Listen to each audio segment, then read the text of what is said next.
સૌનું હાર્દિક સ્વાગત છે। તારીખ 16મી જૂન 2024ના રોજ ધાંગધ્રા તાલુકાના સોલડી ગામે સમગ્ર દલિત સમાજનું ગૌરવ માજી પ્રમુખ સંત શિરોમણી શ્રી રોહિદાસ સેવા મારા ટ્રસ્ટ સુરેન્દ્રનગર જિલ્લા સ્વર્ગસ્થ પરમાર મોહનભાઈ મોતીભાઈનું અવસાન થતાં તેમના શ્રદ્ધાંજલિ કાર્યક્રમમાં સમગ્ર અનુસૂચિત જાતિ સમાજ પધારી શ્રદ્ધાંજલિ અર્પણ કરવામાં આવી હતી ને જેમાં બલજીભાઈ સોલંકી, બીકે પરમાર, એનકે રાઠોડ, દીપકભાઈ રાઠોડ, દીપકભાઈ પરમાર, રણછોડભાઈ ચૌહાણ, રમીલાબેન પરમાર, કરસનભાઈ સોલંકી, વસંતભાઈ રાઠોડ, જાદવજીભાઈ મકવાણા, માર્ટિન મેકવાન, સંજયભાઈ સુમેસરા, પરદેવભાઈ વાઘેલા, વાલજીભાઈ ખાખરાથળ, પ્રવીણભાઈ સરા, એનએ મકવાણા, શાંતિલાલ રાઠોડ, કાંજીભાઈ રાઠોડ,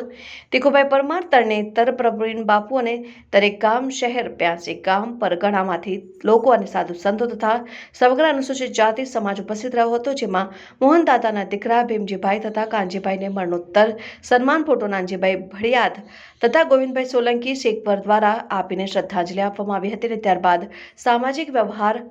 સગાવાલા બહેનો દીકરીઓને કરવામાં આવ્યો હતો। ત્યારબાદ શૈક્ષણિક ટ્રસ્ટો અને અન્ય સામાજિક સંગઠન સંસ્થાઓ દ્વારા સાધુ સંતોને દાન ભેટ આપી સન્માન કરાયું હતું અને સ્વર્ગસ્થ મોહનભાઈ મોતીભાઈ પરમારના રાજકીય અનુભવો, સામાજિક અનુભવ અને સમાજ માટે હંમેશા સાચી સેવા કરેલી તે બિરદાવવામાં આવી હતી અને ભાવપૂર્ણ શ્રદ્ધાંજલિ આપવામાં આવી હતી। સમાજને આવા આગેવાની સદાય ખોટ રહેશે। બ્યુરો ચીફ મનસુખભાઈ વાઘેલા તથા રાજુભાઈ સોલંકી, ન્યૂઝ 7 ઇન્ડિયા।